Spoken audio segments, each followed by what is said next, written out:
Welcome to Backpacker Radio, presented by The Trek. I am your co-host, Zach Badger Davis. Sitting to my right is... Hi, I'm Juliana Chuance, a.k.a. Chuance. Reminders. Didn't actually write anything down, so we're going to have to go off the cuff. We could talk about the link that we now have. That's right. I did promise a link. Yes. Do it. Unveil it. Okay. December 7th. It's a Saturday in Denver. We are doing our second live podcast. And we are having... Is that just forgetting about Wisconsin?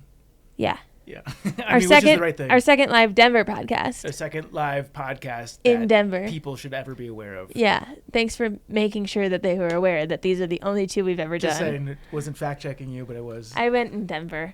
We're doing our second Denver live podcast, and mark your calendars because it is December 7th. Pearl Harbor Day, my brother's birthday, and the day that we will be interviewing Kyle Hates Hiking live for a Denver audience. Yeah. So if you came to the last one and you had fun, good thing is not much has changed. Same place, same spot, same routine. If you didn't come, now's your chance. We're doing it on a Saturday so that we don't have as many people sitting in like commuting traffic as we did when we did it on a weekday. And Kyle Hates Hiking will be here, and you can ask him why he hates hiking and hang out with us all because we will be having some fun after the show with you guys and are looking forward to it. Yeah. This one's a little bit earlier. I believe doors are 3:30, shows at 4. So definitely time to kick it after the show.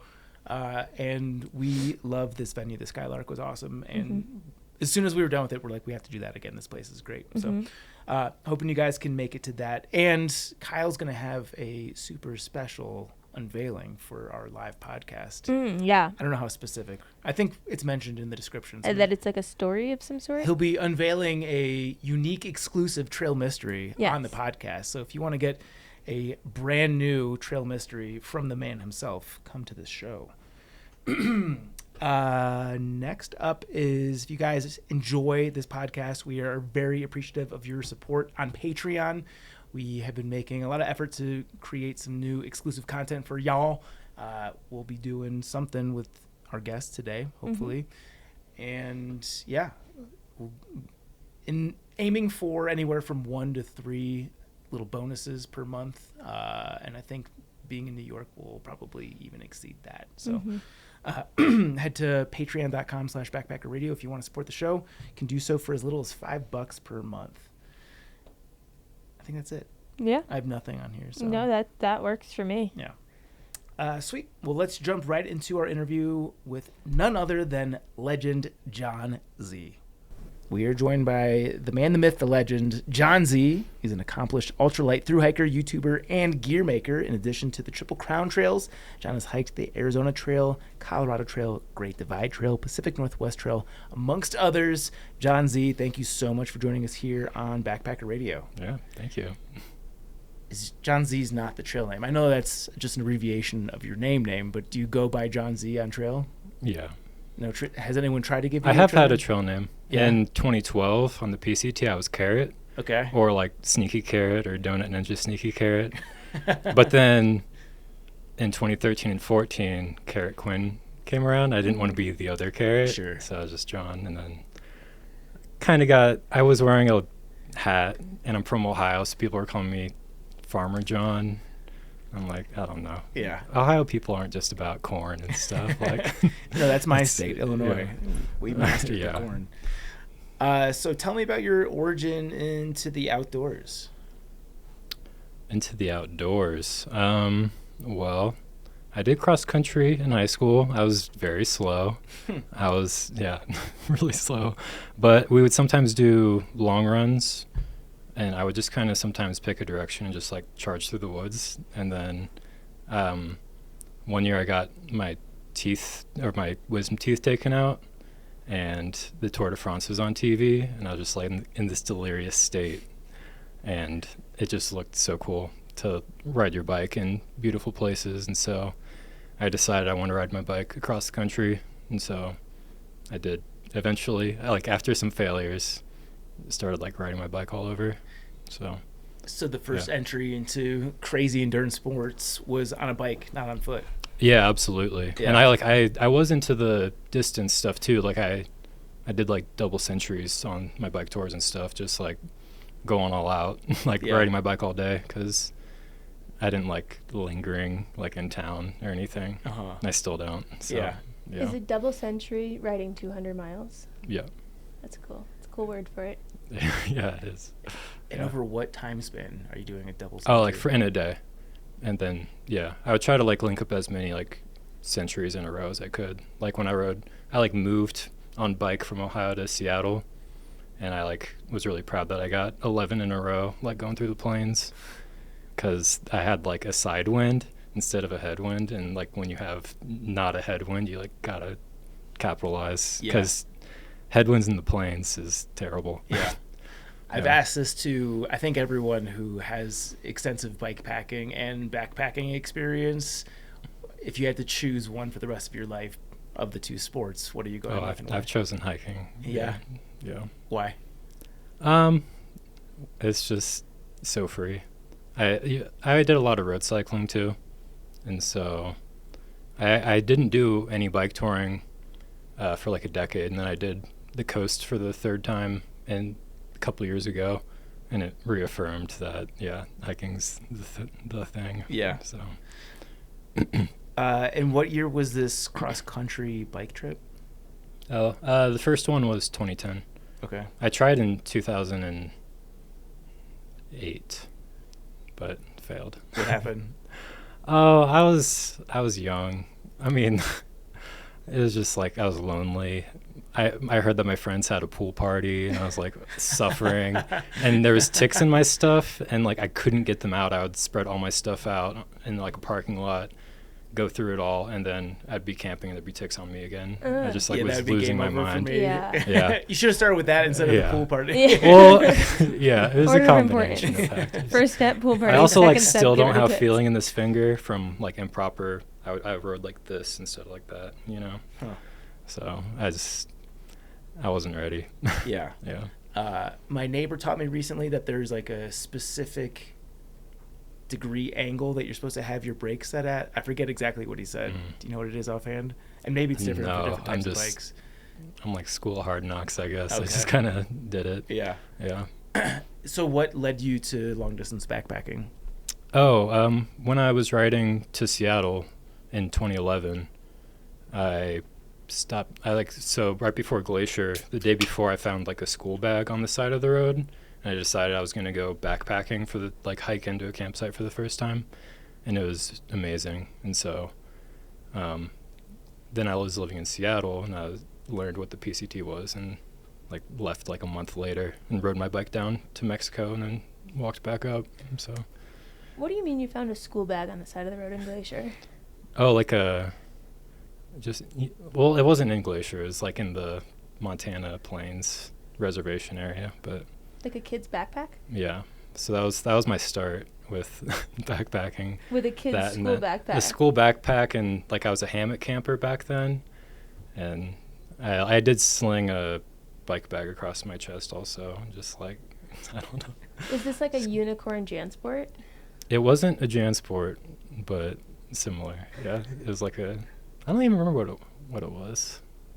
I don't know what happened to it. So our amazing coordinator is very good at sleuthing, and she had trouble digging up like concrete content on you. So Oh, really? PCT 2012 was the first through hike.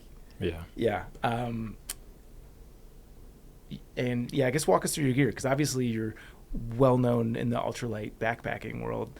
Did you start off ultralight, or is this something Yeah. that you evolved through?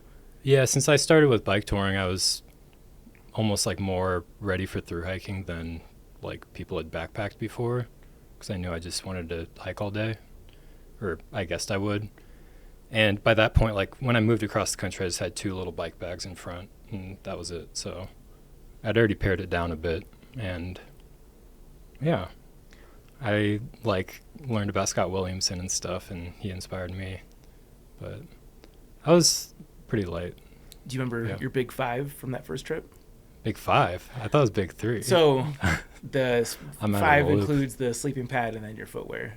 Okay, yeah, my footwear was the New Balance MT110s, the like Anton Kropitschko ones, Okay. and then I had a Gossamer Gear Mariposa, and then I had Z-Pack's Hexamid Solo Plus, and I got an enlightened equipment quilt with the open baffles that wasn't so great.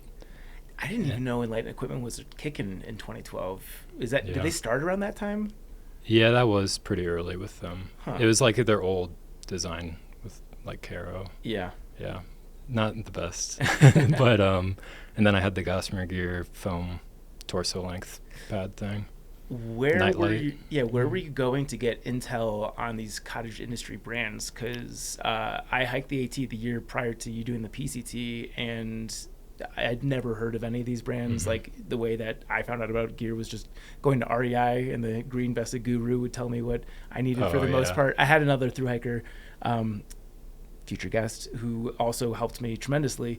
But yeah, cottage industry brands were just like not on my radar at all. So it's interesting to hear that you're using this stuff just a year later. Yeah, it's backpacking light. Just like, I remember Dan Durston was on there a lot. Yeah, just reading stuff online. I'm a big like online researcher. Yeah. So, yeah. How did it hold up for you? The gear? You mean like, because you mentioned that the enlightened equipment quilt, that original design wasn't the best. It just downdrifted to the sides too much. I'm not a big fan of the concept of like moving the down to where you need it to be, because I never just like put it where it should be. Yeah. You know? Yeah. Everything held up though. Yeah. I kept using that tent for the whole Triple Crown. And then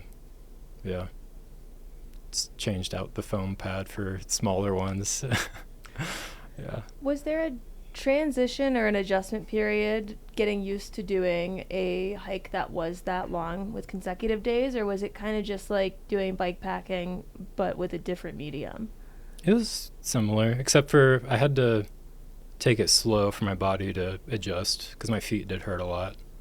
But yeah, I mean, early on also, I met Swami on his 12 long walks, and like I was like on him for 40 miles, like 24 hours, just like learning. And right before that, I had learned, instead of like hiking faster and then taking breaks, like going really like whatever your all day pace is and going slow. So I would like do like 25 and then slowly build. But You started with 25? Well, I started 25 and then I dropped down because that was a little too much, because I was actually sick from Mexico. I was like trying to recover on the trail because I had some bad water or something, and I was like vomiting in the Mexican desert just wishing I was on trail. So I hung out in like Salvation or Slab City for a little while before making it to the PCT. But I had some like 8 mile days and stuff also. What is your current all day pace? Oh, right now? I don't know. At any point? Like mileage wise? Yeah. You're saying if you slow down enough, your mileage to have an all day pace is better than going faster and taking breaks. Yeah. Like, I mean, on the PCT, you can do quite a lot. Like, in the whites on the AT, it's a little slower for me with my knees. But, sure. Yeah. I mean, like on this last trip I did, that we just got off of, I was doing like 30 something a day. So that's pretty comfortable. So, in the career, the arc of the traditional backpacker, you're supposed to have a lot of gear fuck-ups on that first thru-hike, but it sounds like you were pretty dialed in going into it. Yeah, I'd already had a lot of that stuff. Yeah. Yeah. Can you cite, even if it's minute, what would you point to as being your biggest gear, the thing that you would have tweaked if you could go back in time and be on like, the PCT? Yeah. I don't think I have anything really. I did bring a down jacket. I hadn't learned about like fleeces or synthetic insulation yet. I didn't really have to be punished for that like I was on the CDT. That's when I learned like I need a fleece, not a down jacket. Because So when you're it's not wet, a down it's jacket guy? No. Why is that? Just because you want something to be functional while you're hiking? Yeah, I don't hang out in camp, so down clothes is for camp vibes, you know, like hanging out with people by a fire. Yeah. And I just go my quilt. So what's your go-to fleece or synthetic insulation nowadays? I've been using this like alpha wool material, which is okay. It's like it starts shedding pretty quickly, so it looks kind of bad, But yeah. Wait, how does it differ from like merino? Merino wool? Yeah. Oh, so alpha wool, so it's a synthetic Oh, it's like wool. the alpha, like, the Polartec Yeah. Alpha Direct stuff. It's like that, except for it has a wool layer, which is supposed to be on the inside, but it looks nice, so I put it on the outside. So, I don't know. It's pretty good. I'm looking for something else though. Yeah. Because I'm also like always kind of in product development mode, and although I've used the fleece for like 2 years, I wouldn't want to like sell it because the way it looks, Yeah. like it looks so pristine when you get it, and then like within a day it looks weird. Yeah. But it stays weird, so it's kind of okay. Definitely worth addressing now. Obviously, you have your own gear company, Palante Packs. I actually left Palante 4.5 years ago at you this did? point. Yeah. Okay. So are you just making stuff for yourself, or? I've started selling stuff to people. Yeah. I'm selling stuff as Meadow Physics now. And yeah, I'm looking at making that more of a company soon, I think. But right now I'm just kind of like hobby kind of thing. Yeah. What's the URL on that one? Meadow Physics? Meadow instead of Meadow. Yeah. Got it. Okay. What kind of stuff are you making right now? So I actually have been making like these JanSport style, like, but for thru-hiking packs. A couple people have actually thru-hiked on the AT with it, which is like kind of the intended use, that and like overnights and stuff. And what's unique about these packs? Like, what makes them different from the other ones out there? Well, I mean, I guess I've always just made stuff that I wanted that doesn't quite exist. So with the old gear company, like I had made like, I was into like the faster hiking, like FKT stuff.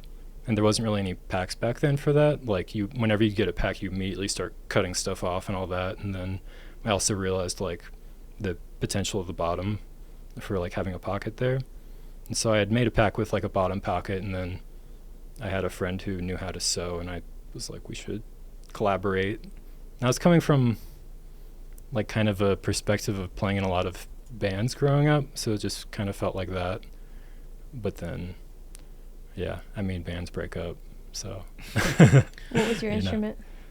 I've had quite a few.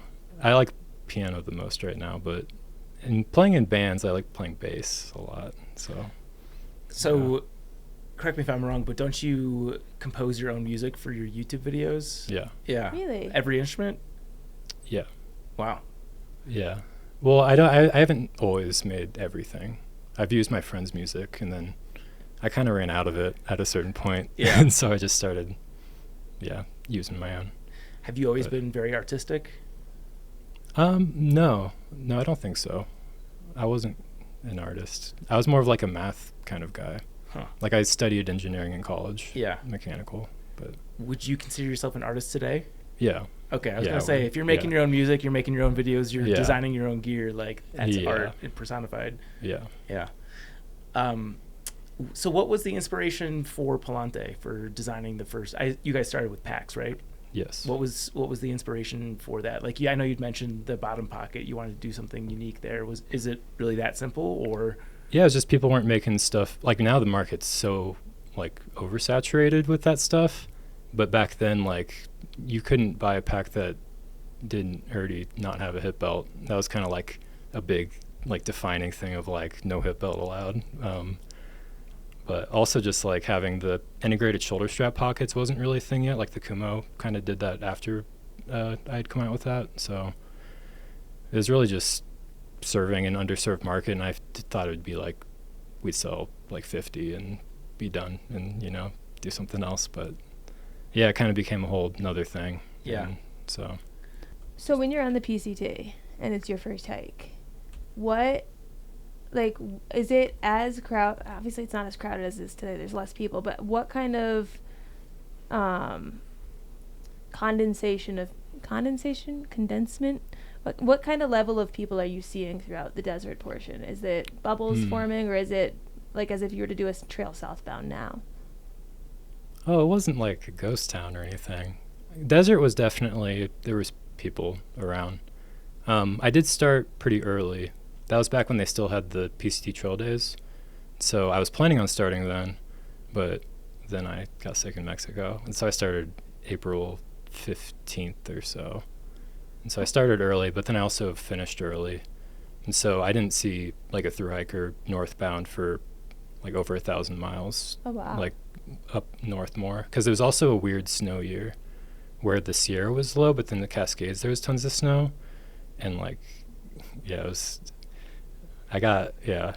kind of weird. I actually like drew carrots in the snow and stuff. And was just like, I don't know. It was kind of a weird thing. And it turns out there was a guy like right behind me the whole time. He ended up catching up to me right at the very end. And I finished the Triple Crown with him. But my whole Triple Crown experience was very solitary. Like on the CDT, I didn't see a northbound thru-hiker after Salida. And then on the AT, I started in September. And so I didn't really hike with anybody except for my friend at the end. Were you utilizing any sort of trail beta, being so far ahead of the pack? Like this is before Far Out even exists. Like I assume if anyone finished ahead of you, there weren't many people. Swami was up there. Yeah, I assume that he was blazing the path. But I guess, was he giving you trail intel, or are you just winging it? I don't use Far Out or anything. Like there's not too much intel. You just kind of go. I don't know. Yeah, are you just using like Gaia for navigation? Yeah, I like using Gaia. Yeah. Yeah. Are you using Gaia with maps or just Gaia by itself? If I was You're in a safe space here. Yeah, I mean, I used to print out. It depends on the trip. I'll say that much. Yeah. If I know I can navigate through and safely without anything, then I'll just have Gaia. It seems like you're, correct me if I'm wrong here, a pretty solitary hiker. Like you like to... Generally. Yeah, because you said you don't hang out at camp or anything. Yes. What's it like for you to go from someone that's hopping on the PCT, switching over from bike packing, to being a name that pretty much all hikers know and recognize? I don't know about that. I mean, I have made friends in the community. So a lot of that's from posting videos. Yeah. Do you get recognized on trail a lot? A little bit. Do you like it? Oh, yeah, it's cool because I'm so quiet otherwise. So I usually wouldn't talk to anyone. Yeah. And then I'll talk to them. Yeah. I want to go back to the gear stuff. So you mentioned that the cottage backpack thing is oversaturated. I would agree. Mm-hmm. It sounds like you're tinkering with apparel stuff just based on what you were saying about alpha wool and kind of flipping the order of things. In what area do you think there's the most room for improvement? Ooh, I don't know. Room for improvement. I mean, you can use whatever and be fine. It's just, yeah. It's interesting. I'm both like it's like my engineer brain's very interested in like optimizing gear for my use. Like the pack I have that I like to use the most, I first made for the Colorado Trail unsupported hike, where I needed to fit 500 miles of food. So I was like, I don't want to have to dump all that out ever. So I made it also with a bottom entry in addition to the top one. And it still has like the bottom pocket and shoulder strap pockets. And I'm still using that. And like, I love using it. And it's like, just like a subtle little thing that actually makes a big difference day to day. And like, I don't think there's really anything that needs improvements. Shelter materials are really annoying, like because Dyneema is good but not the best. Same with Steel Poly. It's all materials. When I was at the end of my engineering degree, I really wished I took a material science engineering course, and I really wished I would have known that existed when I started. And now even more so. Like I tried getting a job with Dimension Polyant in my like a couple years ago, but they didn't want me. So. Is that a fabrics company? Oh, they make X-Pack. Oh, okay. Stuff. Yeah. Yeah. If you were going to design a shelter from scratch, or maybe you think that... So I do use my own shelter. Yeah? Yeah. Are you selling it also? Yes. And it's called the Abode. The Abode? Yeah. It's kind of like the Z-Pack Hexamid, but without zipper, more or less. And it's like, I make it big enough to fit me because I'm like 6'3", so it's a little bit bigger. And yeah, you just kind of like lift up the mesh and crawl in. But the mesh is still shaped so that it's not just, because when you just have drape mesh, if there's grass, then it makes a bunch of gaps. If you just have like a little hole, it's good. You seal it up. Where do people buy this shelter from? Meadowphysics.com. Took me a second to track it down too. Oh, did you find the? Yeah. I don't really know what's, but I've been kind of quiet about it right now. Yeah. And they're both unavailable. Well, yeah, because I'm not there to make them. Yeah. So. So talk me through the process of starting your own gear company. Starting over again. And just like the process of scaling has got to be challenging. Yeah. I mean, the first time around, we made like almost a couple hundred by ourselves. It was easier because with 2 people, and I think at least I was a lot more focused on the company than I have been recently, because I'm just trying to have fun. But we outsourced stuff fairly early on. I tried outsourcing stuff with the new one recently, but I don't know. I'm not quite ready yet, you know. How long does it take you to make one of these? Like, I'm looking at the... I mean, if I was a good businessman, I would know that. I could definitely make you one, like, within a day. Within a day, start to finish? I've gotten, so a lot of the time I've spent the past few years was just like I wasn't a very good craftsman. Like I did a lot of the strap stuffing and penning and stuff while my business partner sewed with the old company back when we actually made our own stuff in 2016. But now I've like put in the reps. Like I wanted to learn how to make like a t-shirt really well, you know, like learn the fundamentals, stuff that seems easy, but like really get into it. And like I'm a very good sewer now. Did you make that shirt? I put the pocket on. Yeah, if you can't tell. No, I couldn't tell. Yeah, well, I like shirts with pockets, but this one's a little bit low. It's probably when I was on trail, the neck started stretching out really bad, so the pocket was like down below my belly button. But yeah. So on the most recent backpacking trip, for instance, how much of the apparel that you're using is stuff that you're just prototyping for your Meadow Physics? Oh, I mean, it's just making stuff for myself mostly. My girlfriend, she made all of her trail clothes this year. Actually, my fiance. Ooh, congrats. Hey, thank you. Is this new? Yes. When did you propose? Like this week. Really? Yeah. Wow, super new. How'd you do it? Up on a pass, you know, just mountains and stuff. Give me the picture. I can show you a picture. No, paint it for me. Tell me about it. I mean, it's mountains. It's awesome. It's Colorado, 13,000+ feet on the Hard Rock route. So she was on the Colorado Trail coming west. I was on the CDT also coming west. I was like 1 hour late to the rendezvous point, and there was these huge hailstorms that happened in the morning. Like I woke up cowboy camping to like lightning all over the place, and it was I don't know.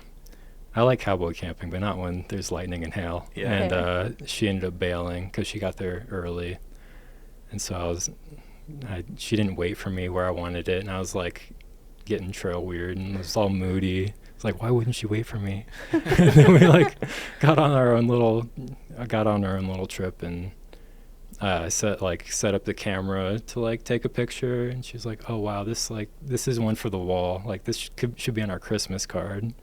I'm like, oh, you don't even know. Like this is for sure. And I had carried the ring with me for the whole trip. We were in Washington right before Colorado, so yeah, just asked her. Where'd you keep the ring that you knew she wouldn't find it? We weren't really hiking together for that long, so I just had it in my little Ziploc. It was a box is big. Yeah. Yeah, the thing with hiking with that is I was so paranoid because when I'm hiking, I use like odor resistant bags, and then I put them in my backpack for an additional layer of odor resistance. And I'm usually cowboy camping, and I've heard about like an animal taking your pack in the middle of the night, and I was so paranoid because there was like a lot of mice on this trip too, and oh man, I did not want that bag to be stolen. Yeah, I like put one arm around this. Yeah. Did you know? Sorry to interrupt the love questions. No, it's okay. I just have one. Did you know that you were gonna propose at the first rendezvous? That was the plan. Yeah. Because like, in a weird way, like the Colorado Trail kind of brought us together. I mean, it's kind of weird to say, but she like saw my Colorado Trail video where I'm just like doing 50s with 500 miles of food on my back, and she came from below sea level down south of New Orleans, down the bayou, and so she asked me a question like, oh, how do you... It's actually kind of like how my parents first met, where they were both tennis players in high school, and my mom saw that my dad had checked out this tennis book, and she went up to him and was like, if I read this book, will I be as good at tennis as you are? That's a good pickup line. I mean, yeah, my mom's pretty smooth. But that's kind of what my girlfriend did to me in a way. It's like, oh, how do you do elevation like that well? But step into my office. Yeah. So the Colorado Trail kind of brought us together. Now, did you meet on the Colorado Trail, or was she like No. watching one of your videos and she slides into the DMs? Yeah, she slid into the DMs. Ooh. Yeah. So when did you take this off the internet into face-to-face? Oh, it took a long time. There was some like following and unfollowing, you know. Why'd Not you like unfollow? not Hard to aggressive unfollowing.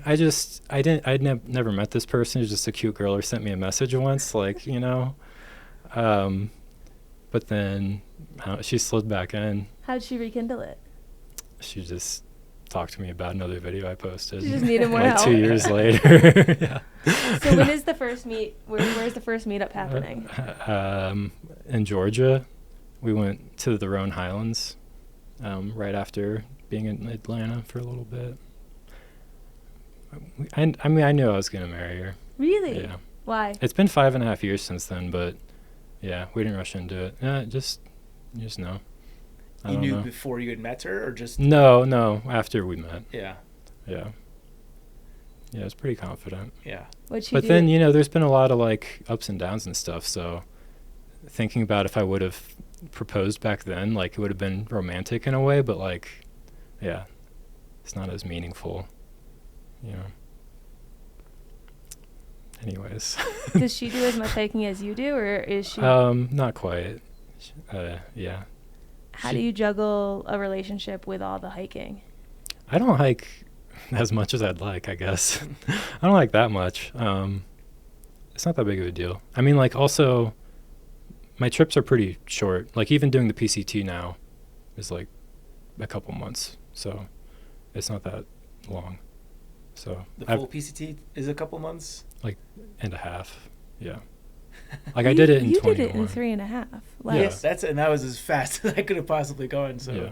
yeah. But think about doing it, like, another 2 times. Like, Yeah. at some point, I don't, the thing was, like, I never take zeros. Well, actually, I took 4 on-trail zeros for, like, an injury thing. But I was living in New Orleans, so I'm like, I'm already from the best trail town. I just want to, like, be back and eat that food. And, like, I don't want a trail family. My girlfriend's the best trail family. Yeah. So I'm just going to, like, keep walking. It's an Yeah. interesting dichotomy because it sounds like you try to avoid towns when you're on Yeah. trail. Is that primarily to save money, or is that to get away from people, or both? It's just I just like being on trail for the trail so Yeah. much, and doing longer carries, like, you know, Kennedy Meadows to Tuolumne Meadows, or like on this past trip I went Cuesta to Silverton, like 250 plus miles. Like, it's kind of like with the thru-hike where you kind of forget about the beginning and the end's too far away to think about, and you're just there. It's like that on a smaller scale where you're not thinking about, like, oh, what time is it, what day is it, like any of the logistical stuff. You're just hiking. Yeah. So What's the longest carry you've done? the Colorado Trail. How long was the carry? The whole Colorado Trail. Yes. So- One carry. Yes. The supported, The or unsupported. unsupported, sorry, FKTs is 2016. Yeah. How heavy is your pack in It's Durango? Quite. I started in Denver. You started in Denver. It was quite heavy because I also ate, like, it was just another hike that year, you know? So, like, I slept like 8 hours a night and like ate 5,000 calories a day. So, you know, But you it's- were setting out with the ambition of setting the FKT. yeah, but the record was, at the time I was doing daylight 50s on the PCT without any discomfort. So it was weird. Like, that wasn't normal. I don't think I'll ever get to that point again, but I kind of wanted to test it out a little bit. Having that much weight on my back without like a proper pack also was painful. But doing 50s is crazy. To do it easily is like, it was next really level. cool. Yeah. And he's saying a daylight 50, meaning it was all in daylight. Yeah, like. Is this near solstice? Yeah, definitely. Yeah. Because I did the Colorado Trail. I left the PCT 4th of July in Sierra City, so it was also like easy PCT. It was like the previous year I hiked 5,000 miles on the CDT and AT, and then I did half the Arizona Trail, and then just like it was kind of like a similar thing at the start of the PCT. It's just I wasn't expecting it to feel so fast, and I had this amazing base at the time, and like my first day I did like 48 and just like kept doing 40s really easily, and then I wandered off trail in the Sierra for a while, and mileage drops a lot when you're like doing that kind of stuff. And then after that I just like blasted off and was like, I don't know, it was really cool. I'd love to get back to that. I might be too old, but How old are you? I'm 35. Aside from ridiculously light gear, what goes into just doing 50-mile days? Like, I mean, just loving it, really. Like, loving hiking. are you taking breaks at all? No, not really. Are you eating on the go? Yeah. You're not stopping for lunch or anything like that? No, I don't usually do that anyway. Yeah. Like, I never eat dinner either, like at camp. Yeah. Does your mind do that thing where it's like, this is hard, this is painful, this sucks, let's stop, let's take a break, like that, fighting yourself type thing, or do you just not get that? Oh, I can get that. I mean, it depends on what kind of hurt, though. I'm very injury averse. Like, nowadays, when I feel something coming on at all, I'll just stop and, like, ration whatever food I have and just sit in my tent for, like, days if I have to. So, I do feel physical discomfort, though, for sure. Comforting to hear. Yeah. Do you just get bored at camp, or is it that you just love moving so much that... I mean, I'm only sleeping because I have to, because it's dark and I can't see stuff anymore. Yeah. Do you like the physical act of hiking, or is it that you're just so excited to see what's around the bend? Or like, walk me through the mentality of just wanting to do that many miles in a day. I mean, this is a while ago that I was actually doing that many. Nowadays, I'm like a 30s guy, but I'm still walking all day. I'm just slower. Yeah. It's just nice to walk. Yeah. Yeah, it's nice to move. Also, you only have so much food. Gotta keep going. What kind of foods are you packing out that are allowing you to do long resupply stretches with an ultralight pack? Because I imagine space is essential. Usually on like the 200s, like 200 miles, 250 mile carries, I'm going in caloric deficit for sure. Like, I'm losing weight. But it's just normal trail food stuff, You're not doing like one of those ultra high fat diets to make the most... No, I don't have like a bear can full of oil and okay. meat or whatever. Yeah. What's your go-to trail snack? Peanut butter M&Ms. Okay. Those are so good. Yeah. I like to do sugar like before a climb, and then like fats and proteins coming down usually. Why? What's the mindset there? Oh, just to like kind of get like a little bit of like a rush and like energy boost, and then like kind of like level off a little, kind of like time the day with your food a little bit. Interesting. I don't know. So you would say, like, if I'm someone who packs a daily dessert, I should have the dessert. One dessert a day? Well, it's like the end of day treat. Like, I pack a like a Swedish fish or a blow pop or like something like Oreos, something where it's a like nice little treat, and I get one a day. So sometimes I'll save it for the end of the day as a reward, or sometimes I'll put it somewhere in the middle. But by your logic, it should go during the climb. I think you should just have a lot of treats, like treats all day. Okay. I mean, what I used to do was just nonstop sugar. I was on a sugar high all day, and then I would time it where I would stop eating at like 5 or 6, and just like crash and just like pass out and sleep, and wake up just like eat sugar all day again. I can't do that anymore, though. Maybe that was the key to the 50s. I think it was. I mean, yeah, the people who really hike fast, like Josh Perry and stuff, like he's doing like 10,000 calories a day. He says that's his competitive advantage, but I don't know. I've never been able to do that. Interesting. That's next level. Do you have a rough estimate on how many calories you're taking in over the course of like a hard I day? mean, nowadays it's like 4,000. I don't eat that much. Yeah. But What about on the Colorado Trail? And I know obviously there's Colorado a trade-off Trail, yeah. I packed 55,000 calories, not knowing if it was going to take 10 or 11 days. Probably could have taken 9 if I would have known. there. Yeah. But I figured with 55, I could either have 5,000 a day for 11 days or 5,500 for 10. Yeah. Do you strategize your consumption? Like, are you trying to keep it standard throughout, or are you eating more up front just to get your pack lighter and then suffer more toward the end? For that trip, I had a gallon Ziploc for every day. Yeah. So it was very organized. Yeah. Because I've heard a ton of FKT stories where, like, by the end of the trail, people are going 10, 12 or more hours just, like, without any food, absolutely suffering. And to me, that sounds like hell. I've gone a long time without food, for sure. Not on FKTs. But, I mean, my usual... I haven't, like, done a lot of FKT stuff, really. Yeah. Just my usual approach is, like, FKT light. Like, I'm not stressed out or anything. Uh-huh. FKT stuff's kind of stressful because you're on the clock. Yeah. And there's also a lot of rules and stuff now, which is kind of weird. So, Did you run into that with the Colorado Trail FKT? Was there any... Because I know people are very particular about, like, you have to have GPS tracking. And yeah, I didn't do that. No? Yeah, I made a video, and I figured I had a reputation of doing stuff like that already, so Yeah. it doesn't, yeah. Was there any pushback because of not having a GPS? I don't know. Maybe. I don't think so. I don't follow the FKT world that Yeah, me closely. neither.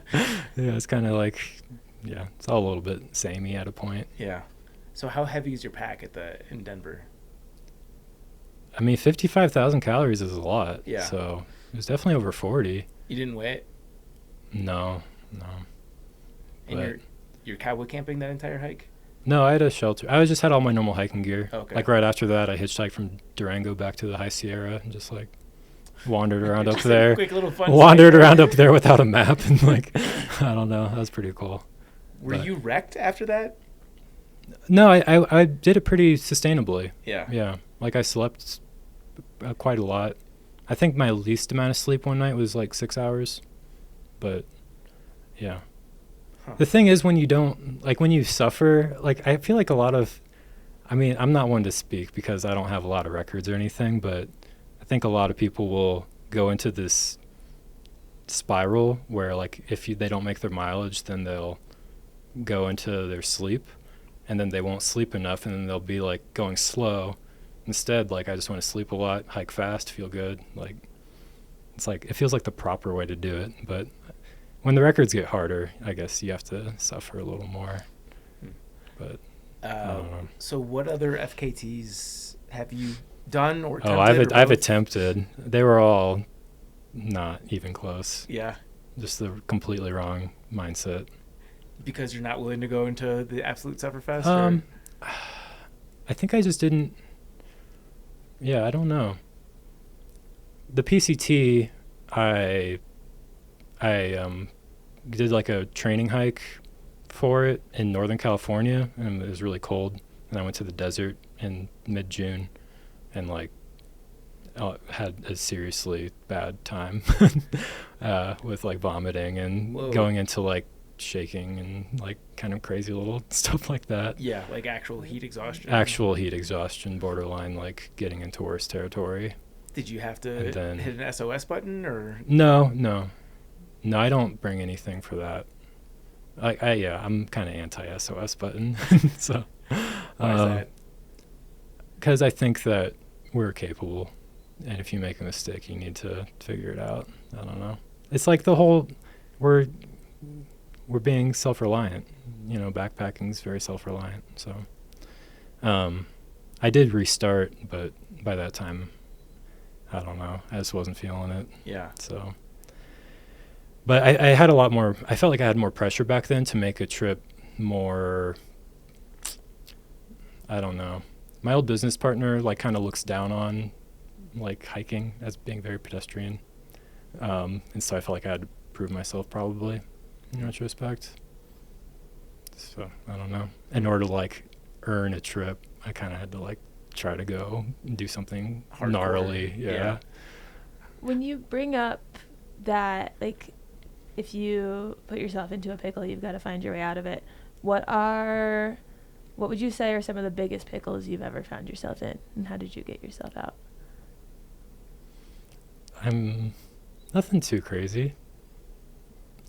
I can't think of any time I'd ever want to hit the button. I don't know.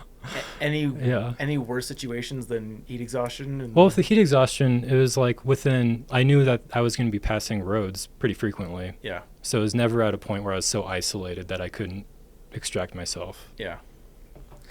Yeah. You mentioned you have some good animal stories. Oh, yeah, I guess so. Should we start with the cow and then see where we go? The cow was wild. Yeah, tell me about I didn't the know cow. cows could do that. I was trying not to listen when you first said it because we weren't on air yet, but Well, I heard bits. Like, does it bother you with how cows are allowed in wilderness areas, like up in the Alpine? I've never really thought. You've never seen I that? guess, Have you seen? No, I've seen it. I guess It's well, I've I don't never- bring like a water filter most of the time, and so like I'm up in these beautiful mountains wanting beautiful water, and it's all just like there's Yeah. cows up there. Yeah, yeah. I can't drink that, so Right. then I'm having to like go through all these areas without drinking water.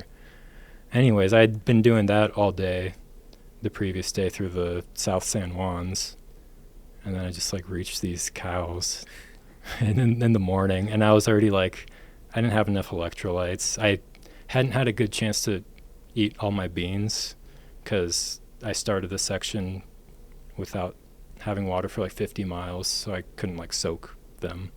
You had So no I was water like for 50 protein miles? depleted. There was like I'm kind of like a little princess when I don't have a filter, but I'm also a little princess with like the water I want to drink. You know, like I'm not, most people who don't bring a filter, they just know they can't get Giardia and just like drink whatever. But I don't have that confidence. Also, Have you gotten Giardia? no. I think I'm probably fine, but I'm also a little princess. So like if I'm like when I hike in Death Valley, usually I'll bring a filter if I'm going to be at some weird little bucket of Yeah. like water that's just there. But otherwise I'd like to, it's part of the experience, you know, it's like all the senses, like that's the taste. Like you can really taste the differences in different areas of waters. I feel like filtering, it's just like, when you look at a water bottle, it's a picture of like a mountain on it. Sure. And here we are, and you're filtering it. Yeah, yeah. You know, it's like the ideal. So you're not adding Mio to unsavory water sources. I guess it sounds like you're not even No. drinking those unsavory water No, sources. I just don't drink. Yeah, I just kind of, don't drink. Anyways, so I was kind of protein deficient, and there was a cow with a little baby there, like blocking the trail in the morning. And I just like started like barking at the little baby and just like kind of staring them down and stuff. I don't know. I was very, I kept feeling so angry because of, I think, my deficiencies. Dehydration. No, I was pretty well hydrated at that point. I'll say it was protein. Anyways, yeah, I just kept walking. And then next thing I know, like a minute later, that cow's coming at me, like doing the whole like head moving like a bull. It's terrifying. It was so cold that morning that I really hurt my vocal cords with like the sound that I made at it then though. So yeah, I think I sprinted though. I full on sprinted. It was it was definitely my scariest. No, that wasn't my scariest animal encounter. What was this? I have had to yell at a bear that I accidentally got between its cubs before. Ooh. That was scary. And I also had a mountain lion stalk me at night once and cut me off on a switchback. Let's that was go also scary. bear first, then mountain lion, because I would put mountain lion scarier in my brain. So let's do Mountain bear, lions then are mountain very lion. scary. I mean, there's not much to the story. Later that day, though, one of those quails like chased after me for like a quarter mile. Forget me getting between a bear and its cubs. Yeah. Let me tell No, you it was about just this a weird quail. day. Really I angry did see my bird. first mountain lion that next day too, in Northern California. I just saw a little something go off into the woods. Didn't know what it was. Saw a big mama bear coming at me. Just got big and was just like, don't do it. Like, I didn't know what to do. Yeah.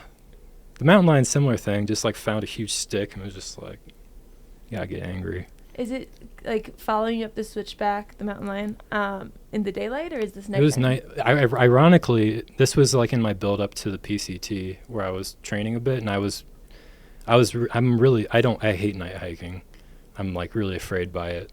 And I was trying to get over my fear of night hiking. So I'm hiking this trail. I started with a friend. He lasted 30 miles, but he said I was like a freight train that just like didn't stop because I was just doing my like high 3 mile an hour pace nonstop.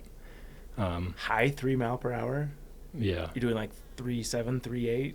I think I was probably doing about that pace that day. Damn. And so it was nighttime. I was about 50 miles in, and I was like, started to feel a little spooked. Like I thought there was something around. And then yeah, this is like LA. This is right by Malibu Creek State Park, like on the that Backbone Trail. Yeah, that's freaky. When did you first notice it? I thought I heard something. I mean, I noticed it when it like cut me off. Yeah. Not much more to this story. It was a little guy. Are you kidding? And then what? It's an urban mountain lion. You know, you just get aggressive. Luckily, there was a paved road pretty close, and then I just like found a lit parking lot and just like it was like this all night. You know. Did you scream at it, or like what was the? Yeah. Mountain lions, you want to get aggressive towards. Yeah. Yeah. That's what I had a similar interaction, and mine was not. Yours was scarier, right? I don't know. Probably not. I think yours was more honestly sounded aggressive. fairly similar because mine was a juvenile as well. Okay. I could say I was probably more scared. Yeah. I don't know if it was scarier, but yeah, I just unleashed the most primal scream of all time. Oh, it wasn't logical either. It was like, this is what's coming out of me right now. Yeah. And fortunately it worked. So can we hear it? The instinct worked. Yeah. Ooh, he'll show you his if you show him yours. No, you can't. You can't even tap into it unless it happens. Yes. It's fact. No. Like I scared Jabba, who was probably somewhere a tenth of a mile behind me. Like he knew that something was askew. Yeah. And we would get kicked out of this. We would get evicted for sure if I unleashed that right now. So with the bear, did you just made yourself big? Yeah, it wasn't trying to fight. It was just trying to be protective. This is a black bear? Yeah, there's a lot of, there's like grizzlies in Alaska, but nothing. When they're curious about you, that's like scary enough. Sure. You know, but nothing scary. Have they been curious about you, grizzly bears? Oh, there's just one that was like a little too curious. It was fine. That was the least of our worries on that trip. Alaska was wild. I don't know. That was a big I've failed on a lot of trips. Any trip that requires more planning, I tend to do worse on because I just like to go out and wing it. You'd think someone who's a math guy, engineer, likes to make their own gear, would be super into planning. I hate planning. Yeah. I like drawing lines on Caltopo and like creating routes. But then when it comes to anything more, no. Because everything, like the best moments are so serendipitous, and whenever there's too much of a plan, I feel like it takes away from it. That's my excuse.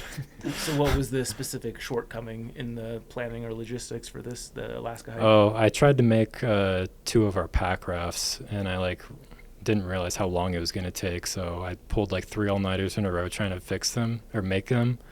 And by the time I got there, I did everything, but the last step was to double check everything.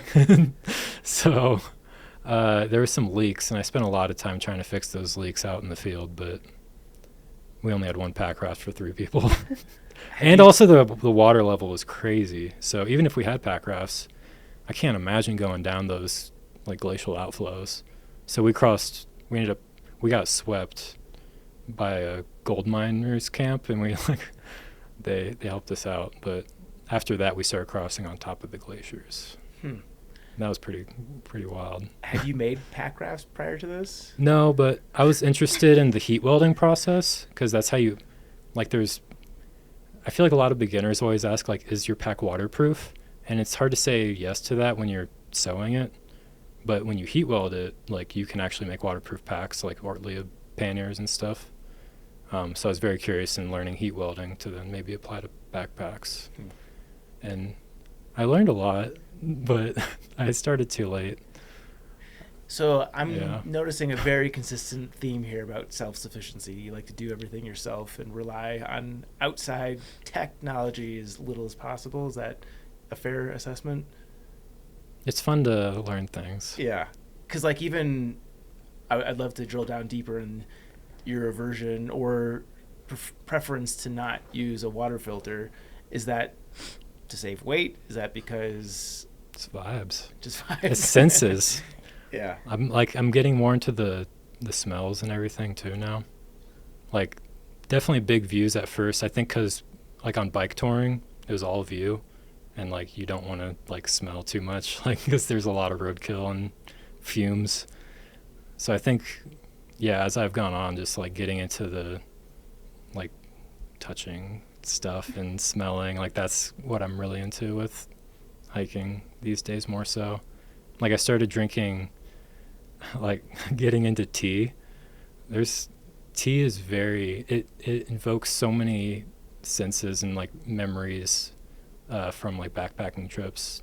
All these different teas, they're, like, aged and processed differently, and just, like, the storage will invoke, like, a hot bridge in the desert with the creek running underneath it. Like, the smell is very immediate like that. What kind of teas are you drinking? Mostly pu'er. So I like oolong too, but yeah, I have a tea nerd friend. He's actually like a tea influencer, and so Ooh. he like got me into pu'er and like nerdy tea stuff.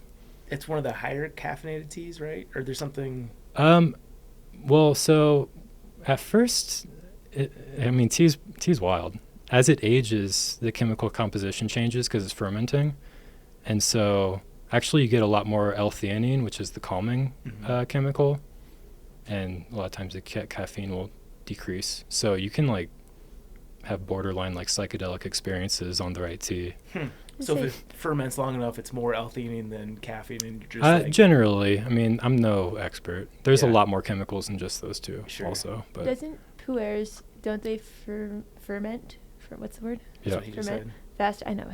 I forgot if I was saying it right. Faster than other types of tea? It's pu'er specifically. They're processed to do that. Yeah. And so they'll ferment faster in more humid environments like Hong Kong. And then there's like drier environments like Kunming. I don't know. It's like... Are you packing out like bags of loose leaf tea on trail? No, I don't have a stove. Oh, Yeah. of course. Yeah. I tried bringing a stove on my first bike trip, and then I never used it. So are you just cold soaking with what's that little like... Talenti. Yeah. Yeah. I like the Talenti is amazing.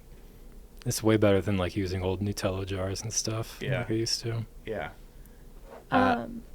Is yours is probably on topic? Well, you're more of a tea drinker, so... I'll let you take Mine's us not on. even on that topic. Oh, okay. Mine was going to be, you seem like someone that will find an interest and go like super deep down the rabbit hole on it. What is something that you've gone on a deep dive rabbit hole excursion of lately that you think that the listeners probably don't know about? Claude Debussy.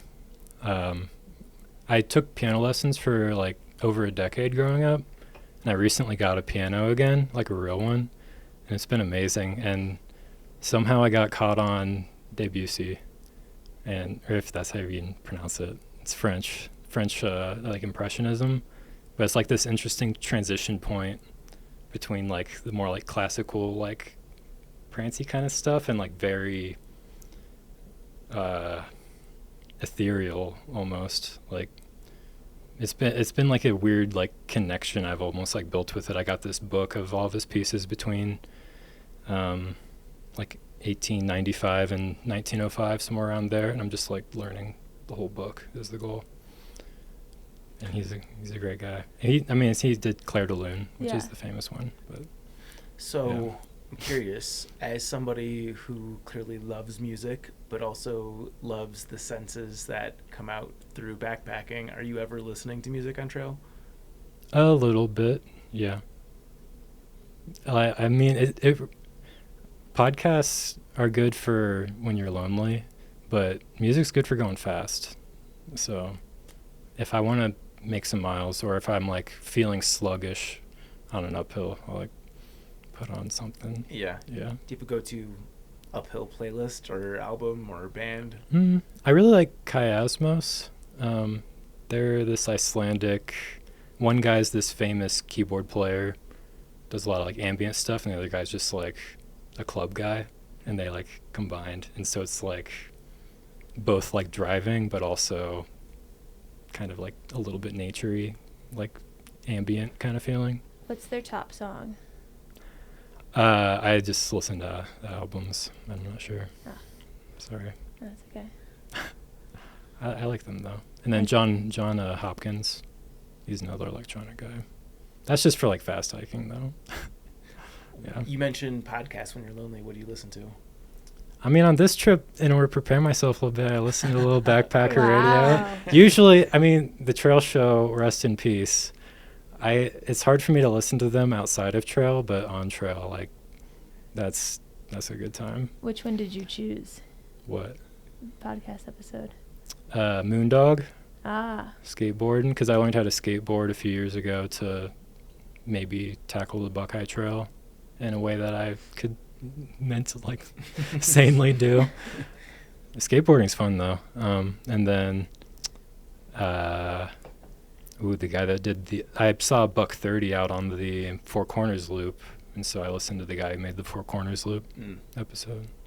That was he's wild. He was cool. Yeah. Yeah. He loves his stories. Yeah. Have you done any of the Buckeye Trail? Yeah, just not on purpose. Yeah. I live like right on it practically, or I have lived right on it. And then it's actually on a bike trail that I used to use to ride my bike to and from college. Can all of it be cycled, or is it? No, a lot of it is hiking. Yeah. I mean, it's Yeah. a trail. Do you have serious ambitions to do it? I don't think I don't have enough time in this life. Yeah. Are there any backpacking hidden gems in Ohio? Not that I know of. I'm sorry. I don't know. Don't have to apologize. I like hiking out west. Yeah. I'm not a big AT guy. I don't like the Florida Trail. It's like I like the West. Yeah. Have you done more of the AT? Because you mentioned that you did the Roan Highlands with your girlfriend, now fiance. Have you done more of the AT aside from that? Oh, I thru-hiked crown. it, yeah. So you're just not a fan. Is it the style of hiking? Is it how busy it is? Like what about? Yeah, it's a little bit boring, and I never feel like I'm actually in wilderness. And I like the wild feeling. Even Colorado felt very like Colorado's great in its access, but then that's also the downside is the access makes it hard to feel a little like truly wild. You mentioned, okay, you don't carry a GPS device. You don't carry I do. I have a phone. Oh, I meant like an SOS device. Oh. You don't carry a water filter or a stove. You're an ultralight hiker. Let's say you're to go do a thru hike tomorrow that requires more than one resupply. What is in your pack? I think that'll be a faster answer than what do you leave out? Or I mean, it's just like all the normal stuff, you know. What do you? But like packing? not extra. Like, you know, a quilt. I got my ground sheet. Got my tent. Are there any things that would be interesting redundancies where like the average backpacker might be using multiple items for it? Like, are you using a Tyvek as like a rain jacket or something? Oh, no, I wouldn't do that. I'm a frog tug, man. Frog tug? Yeah. I'd like to improve on it, but it's impossible. I don't know. Do you have issues with the durability on that? My latest one's messed up, but it's lasted like 3 years, so. Damn. I don't have problems with it. Okay. Because also, you're not trying to stay dry. That's the thing I learned when cycling to the PCT, because I cycled down the coast in the winter when it was very rainy. And I learned it's not about being dry, it's about being warm. And like, I took that approach to Alaska, and like, I didn't even have a dry bag. Like, I just let my quilt, I made a synthetic 0-degree quilt. It was like, it's just going to be wet the whole time. And I was just completely soaking wet the whole time. That sounds cool. It was just the approach, but it wasn't, because There's enough that was my insulation. mentality. Like, I had a wool long sleeve that I wore always, and I had tights, and It's like, if you're warm, like, who cares if you're wet? Yeah. If you don't get trench foot or something, I guess. But that is an interesting approach. Are there others in the backpacking world who have the same philosophy of just like, does it matter if it's wet as long as... Well, I mean, if you're getting rained on and you're walking, like, you're probably going to be sweating.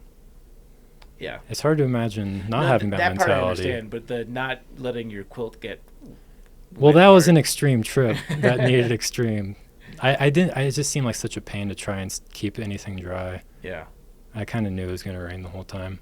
And also with the water crossings, it seemed dangerous to bring down.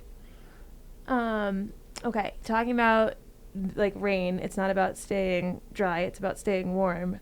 What other trail philosophies do you have? Oh, I probably have a lot, but they're probably just so embedded in me now. I don't know. Do you have any trail philosophies? I'm not the subject matter here. People should not listen to my advice as much as yours, but I personally would love to hear other ones that you have that you like kind of swear by. I mean, it would be a great answer if I had something I could come up with right away. It's funny, like when I am hiking with people, I do realize the things I know and have learned, but otherwise it's just so embedded. I don't even think about it. What about bug protection? Are you just like, bring it on mosquitoes? This is a sensory I wish. experience. I don't know anyone who's like that. You do. I call it getting into. You enter the state of sketosis when you like kind of get mosquito adapted. But mosquitoes are crazy. I'm not. I'm vegetarian, but man, I'm killing mosquitoes out there. Yeah. Like, I don't care. How were the mosquitoes on your Alaska trip? Oh, non-existent. Really? It was great. I was not expecting that. Because it was so rainy, or why do you think that is? I guess so. Yeah. Might have been, later in the season. Where do you think you've experienced the worst mosquitoes? Probably Oregon. Yeah, like in 2012 when it was still snowy. It was either snow or mosquitoes. Are you using DEET? What's your approach? Yeah. It's like I get nosebleeds and stuff, but... From the DEET? Yeah. Where are you putting it? Wherever a mosquito is, He's taking shots of it. Like no, it's just, it gets... I have a sensitive nose. Like, I'll get nosebleeds just going up to elevation and being, like, working hard when my heart's beating fast enough. Hasn't happened in a while, but now I throw up. But not when I'm used to it. Yeah, mosquitoes. Everyone thinks they're gonna avoid DEET until they're out there. Yeah. You can do anything, but I do like having my shelter where like there's no bottom to it, so I'll just pitch my shelter for anything, and it's really quick. Just like grab a stick and crawl under it. Yeah. Is this the shelter that you make, or is this a... Yeah. Is it specifically for that purpose, just so you can get away from the mosquitoes? It works well for that. Yeah. I mean, it works like that, Yeah. I set it up a lot more than most, even if it's just like flies. Like, I'll set up my shelter whenever I take a break. Yeah. Because I keep it at the bottom of my pack, and then I have my food on top. Or reversed if I have a lot of food. And so that's always just ready to go. So I guess that's a philosophy, like, with the pack I have, like, I have my shelter, like, in a pack, I have my shelter at the bottom, and then my ground sheet, I fold my sleeping pad into it, so that's the next layer, then, like, my quilt. That's not a philosophy. No, I'm trying.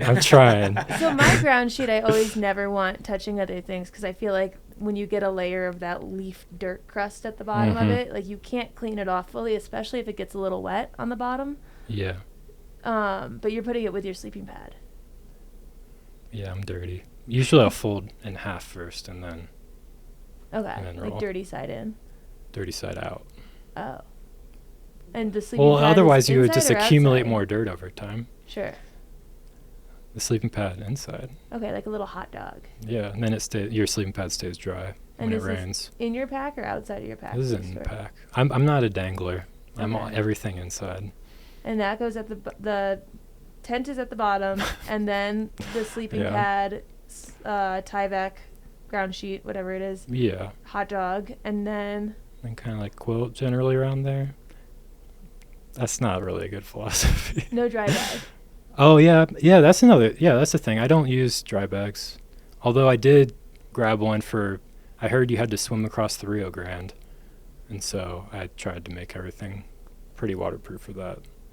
But I'm tall, so I made it without. Must be nice. That was with like all my food to Silverton too, so I was terrified because I had 50 miles of water and 250 miles of food.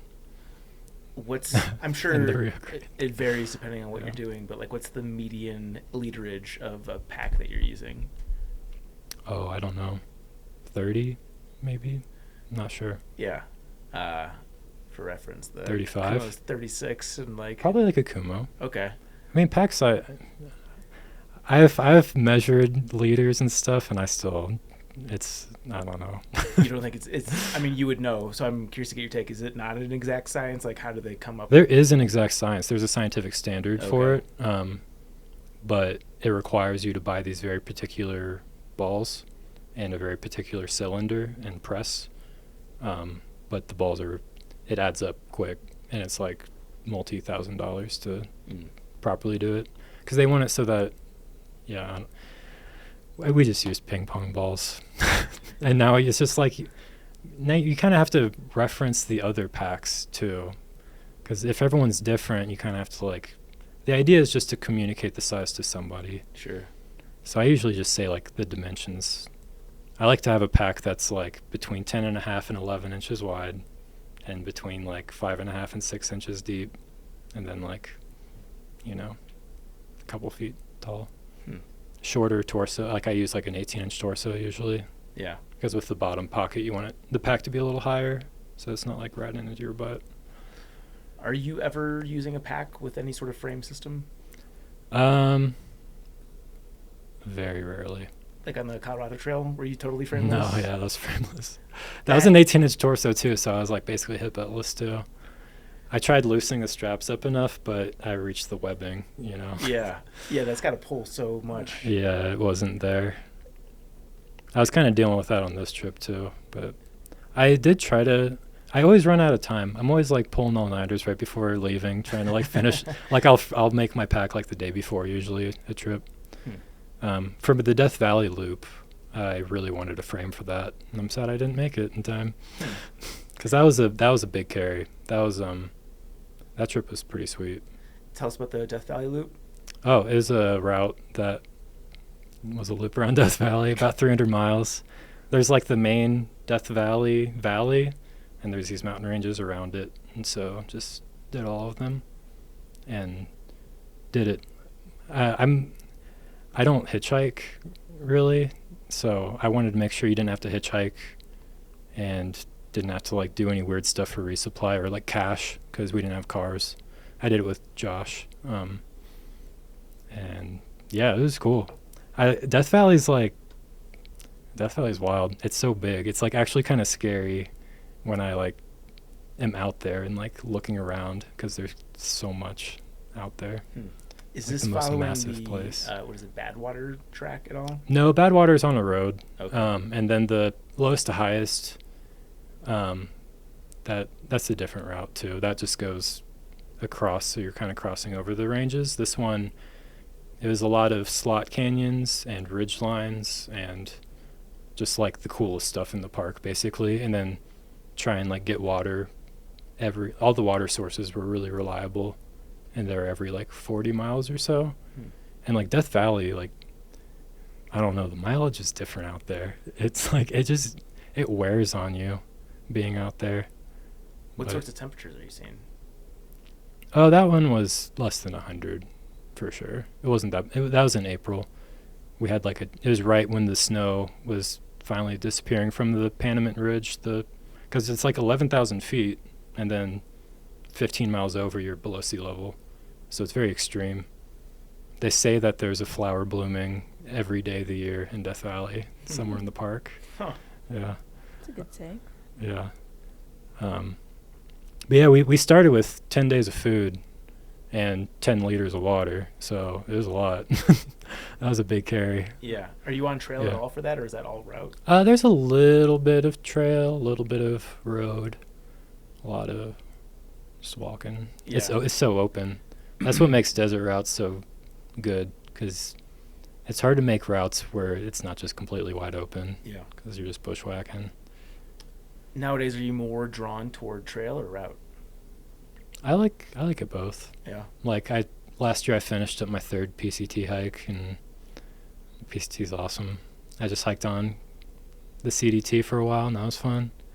But I like a balance. Like, I'm definitely looking at Nevada next, looking at the Grand Canyon, maybe if I can be prepared for that. So Is part of liking Yeah. the balance the fact that the longer trails like the PCT and the CDT versus the routes have less planning involved for you at this well, point? it's more of just like what I need at the time. Sometimes you just need to relax. Sometimes you need to prove yourself a little bit, or just see something interesting, do something interesting. Especially as I am getting older, I want to make sure I do some proud stuff, you know. Do you see your legacy more from here moving forward as being a hiker, a gear manufacturer, or do you not think about your legacy? Oh, I definitely don't think about that. Yeah, I do want to hike till I'm very old. Yeah. That's a big goal. Are you connected with Dirtmonger at all? Mm-hmm. Yeah. I know he's done a ton of stuff Oh, in Nevada. he's the man. I'm sure he's a good resource for you. Yeah. Yeah. Yeah, I plotted out something in Nevada, and then I got his route through there, and it was like almost identical.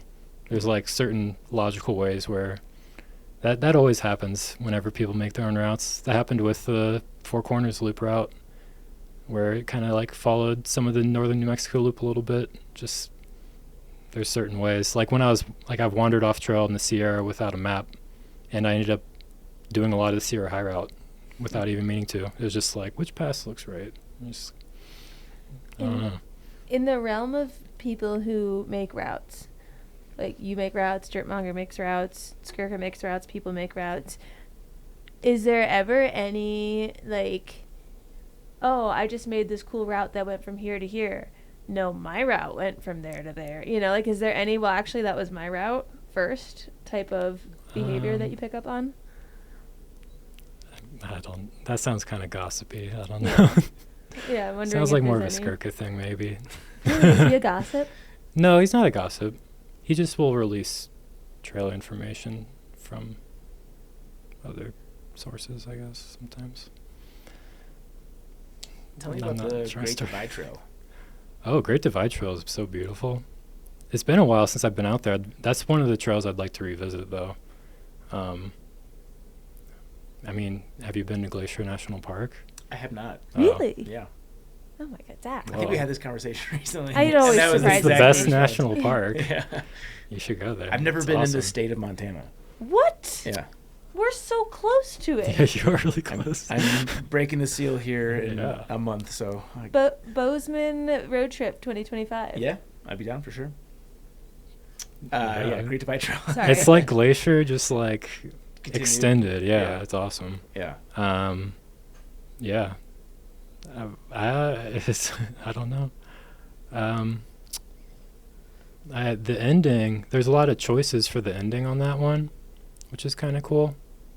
I ended up doing none of them because, like, one of them you end before you get to, there's like this mountain, Mount Robson. That's really cool. Mount Robson's awesome. And so, but then if you keep going further north, eventually, like, the real finishing point is like at the end of a, like, you have to then do like a 60-mile dirt road walk, I think. That's no good. So if you just bushwhack a vertical mile off trail on this cool high route, then you can get on this road that's like right by a paved road. But I mean, it's been a while since I've done the GDT, so I remember that one being another wet one, like going through the car wash. Yeah. Do you know, is that typical for the GDT? I feel like I hear that consistently, but I'm not sure. Yeah. People are just I mean, like, it's just the divide. Even Yeah. like CDT is pretty wet. Hmm. That's what makes the PST so good. Yeah, and so on fire. I was gonna ask, is the PCT the trail that you've done the most number of times? Oh yeah. Yeah. I will. Yeah, basically. Why? Why? Why do you keep coming back to the PCT? It's just because it's easy. It's just cruiser. It feels really nice to get in that flow. Yeah. I like the flow of just like zoning out, Yeah. walking far. You had to hesitate if there was another trail in competition for the PCT. So you said you've Yeah. done the PCT 3 times? Yeah, one was a section hike Okay. over the course of like 8 years or 7 years. Yeah. Which other ones have you repeated? The Wonderland Trail, that one's cool. I think the permits are harder to get now though. But back then I could just, like Labor Day weekend, just do a little 3-day. And I then feel like 3 days for the Wonderland Trail is slow going for you. it's like 92 miles. Yeah. That's pretty, I don't know, that's I pretty mean, good. obviously, You want me to do it in 2 days? days? That's too fast. Yeah, I yeah. don't know. Also, just with like getting campsites, being flexible with your mileage helps with that. Yeah. I have hiked. I mean, I haven't done a ton of through hiking, I guess, because like after the Triple Crown, it's not that often that I actually like start at the start and end at the end. I like to do stuff more like what I just did, where I started in Santa Fe, like go through New Mexico, then like get on the CET for a bit and just like go hike. Like on the Hayduke, just finished at the Grand Canyon instead of going up to Zion. Like GDT, just jump off a ridge somewhere. I don't know. Not too big into the putting all the letters like on a list or anything. Yeah. Yeah. I know you have a very dedicated following and fan base on YouTube. Your videos are beautifully produced. It looks like it's been a little bit since you've done a video. Are you just taking a break? Too many other things to do? I just don't post. I actually took my YouTube channel down for a little while. I'm not forcing anything. I'm going to put out some videos. I made a video. I was on the AT for a little bit actually this summer. And Why? For someone who doesn't like hiking out east. well, Josh invited me, and so I said yeah, because I take a little bit of credit for his PCT FKT because the Death Valley Loop trained him for it, I like to think. And he was going to go for the long trail. And I was like, okay, I'll get you ready. But then I was too slow for him and he just left me after 2 days. So, yeah. But yeah, I made a video about, I guess you'll think this is funny about like not using tent stakes. Like I oftentimes won't bring tent stakes anymore either. Because they always take them at TSA. So I just don't use this trekking pole or tent sticks anymore because they'll just take them. You just like grab sticks and do it up. I don't know. I don't think I've ever had my tent stakes taken. Yeah. Have you ever had them in your carry-on? Yeah, I only do. I guess I checked my bag. I only do personal item. Yeah. That's the No, ultra. you know what? light. I would have had my tent stakes for the Trans Catalina Trail. Because remember they took my trekking poles? Right. Because I didn't check the bag? Yeah. But you did have your tent stakes, so they didn't take the tent stakes. I assume I had my tent stakes. I had a tent. Yeah. Yeah. That would seem like the more offensive weapon. I don't Yeah. know, maybe not. I tried reasoning that with them at security. I was like, what do you think that Yeah, I I know, could right? do with these? Me. Little me. Are you 13?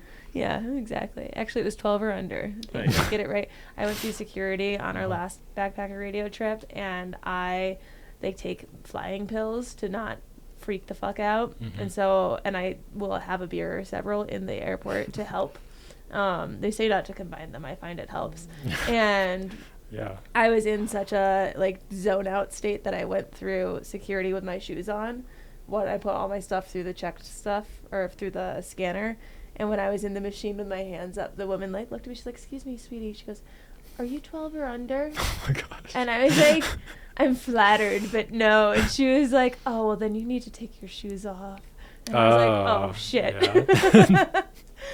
So that's where this joke. You That's made it funny. yesterday too, so I feel like we need Yeah, context. for sure. I noticed that you're not a frequent poster on social media. Not a big social media fan? I like the direct messages. Yeah. Yeah. Well, obviously. My wife. Got you. Oh, yeah. I really like them. Yeah. I mean, I have nothing. I just don't have much to. I used to post more. Yeah. Same. I don't. It's hard to know, like, it's kind of noisy.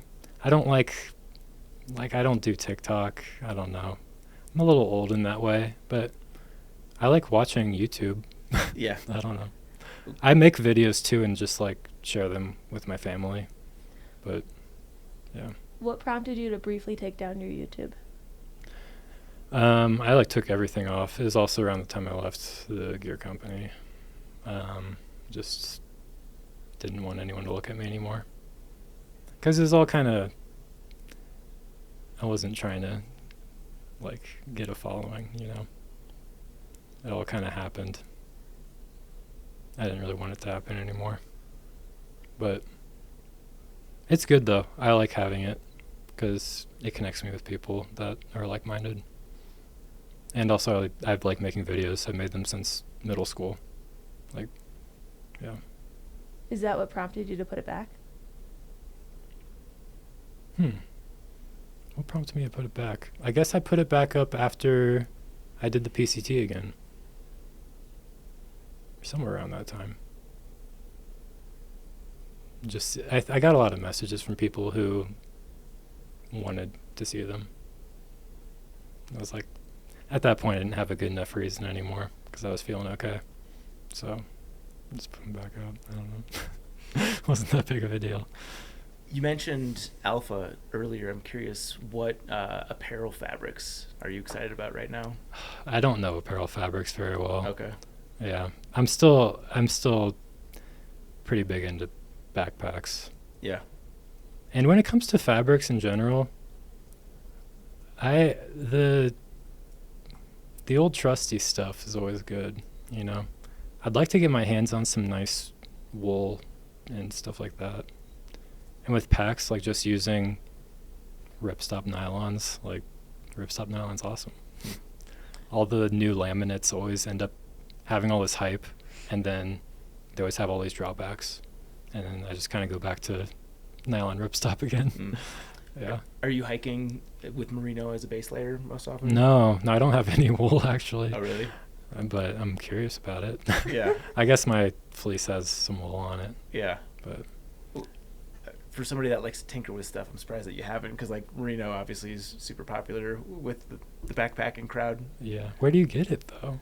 Online, you just have to give one arm and a leg. Yeah. Yeah, it's not the cheapest option. Yeah. Apparel fabrics are confusing. Coming from, there's usually not a lot of data on the, like, there's not a good like tech sheet usually for apparel fabrics on websites. So I think you just have to go and like touch stuff. I've done that in New York City a little bit, and that's cool. They got some cool stuff there. How'd you like your Alpha wool prototype? Oh, I mean, I've used it for 2 years. Like, my thing with Alpha is I don't want to wear it in day-to-day life because it's like see-through, and I don't know. It looks kind of weird to me, but it's like too fluffy. I feel weird being fluffy. Yeah, how do you feel about being fluffy? It is borderline. Sounds fun. Yeah, You like Sign being me fluffy? up. I'm not a Sounds fluffy soft. guy. It sounds comfortable. Yeah, but it's Being also fluffy? see-through. Oh, I'm not talking about the fabric. I'm just talking about being fluffy. Oh, I mean, I got some fur on me, but I don't know. Not exactly. Yeah. I don't know apparel fabrics very well. I'm sorry. You're good. I do want to jump over to the Patreon if you still have some time to. Oh, yeah, I've all the time. Yeah. Would love to talk about just like the process of making your own gear and like Okay. advice you'd have for others that wanted to pursue that route. Sure. But I guess before we do that, just be curious to know what's next on the agenda for you. I'm going to try and get the company going, I think. Keep working on my debut C. And hiking wise, I guess I'm feeling motivated to like get back at it and like train. If you believe it, I actually started weightlifting this winter. Yeah, I'd like to keep doing that, and like I'm feeling increasingly conscious about getting older and needing some muscle to lose when I'm older, and so I want to like train and do something proud, like Grand Canyon or something like that. Sweet. Yeah. Where should people go? Meadowphysics.com. Obviously, we're going to include that. It's like meadow, like an outdoor space, like a nice, Yeah, like a you grass find like field. mice in a little a stream pun. go through it. Well, I typed in Meadow, like Facebook, Meadow. but with an O. Yeah. Oh, So I want the listeners to know. yeah, like a meadow. Yeah. It actually, the name came from this music gear company called Mono. They had a product called Meadow Physics. I asked him if I could take it. Nice. He said to ask David Foster Wallace because he got it from one of his writings. In addition to Meadow Physics, any other places you'd like to direct our listeners to go? I mean, I have YouTube videos. I'll probably post more in the future. Yeah. Well, this has been fun. Thanks for your time. Obviously, going to jump over to the Patreon right now, and we'll do that. Thank you, John Z. Yeah. Thank you. To the Trek propaganda portion of today's show, just a shout out, we hired our new marketing coordinator, marketing and community manager. I don't know why I said marketing coordinator. That wasn't even remotely right. I think I was texting Rachel as I was filling this part out. Our marketing and community manager. I'm guessing she'll make an appearance in the not too distant future on the show, so I'll do the full introduction when that happens. But I just want to say a huge thank you to everyone who applied. It was a really rigorous process by my own admission. And legitimately, we had to turn down a lot of people who I thought were exceptionally talented and I thought would have been awesome additions to the Trek family. Unfortunately, we only have the budget for one new full-time role. So that's where it is. But again, thank you to everyone who applied. Very appreciative of your time. A couple more items before we get into the rest of the segments is if you thru-hike the AT this year, please submit your completion photo our way. We do a weekly feature highlighting the recent AT thru-hikers. If you did the trail this year, head on over to the link in the show notes so we can showcase your glory. This next one is, these are always so fucking baffling to me. 272 miles in less than 4 days. William Peterson sets the new long trail FKT. This is by Kimberly Featherston. On the morning of September 1st, William Sisyphus Peterson reached the Vermont-Massachusetts border and set a new fastest known time on the long trail. Peterson completed the route in 3 days, 21 hours, and 10 minutes, breaking John Kelly's previous record of 4 days, 4 hours, and 25 minutes. Holy shit, that's quite the gap. Stretching 272 miles through the state of Vermont, the long trail climbs 67,000 feet. He averaged close to 70 miles per day. Wow. That's a lot of miles. That's a lot of miles on a sidewalk. The long trail is like very hard. Crazy hard. I don't know how anyone does that without sleeping. So shout out to William for the unfathomable feat. I don't understand it at all. Question of the day. If you were an adult film star, yes, what would your stage name be? This one's a fun one, and it's because I one of my small concerns with taking Garrett's last name is that I think it makes my name sound like a porn star. What's the last name? Johnston. So Juliana Johnston. That is a porn name. It kind of sounds like Jenna Jameson to me. That's a porn name. So for sure. that's my answer. Your future name is your porn name. Yeah. That's pretty good. So catch me next August.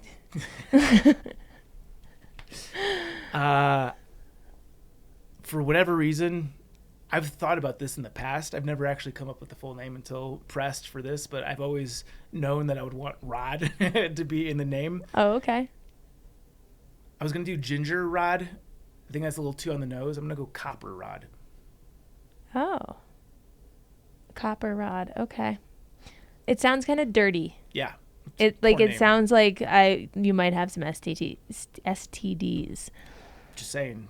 Like an old rusty copper rod. She wanted it without. Never mind. I need a tetanus shot. Yeah. So Copper Rod coming at you hard. Bringing back an old Triple Crown. We're gonna do brand new things. Obviously, this is the Triple Crown of campaign promises. So I forget the full context. If we were running for president, these are the things that we would build our campaign on. Mm-hmm.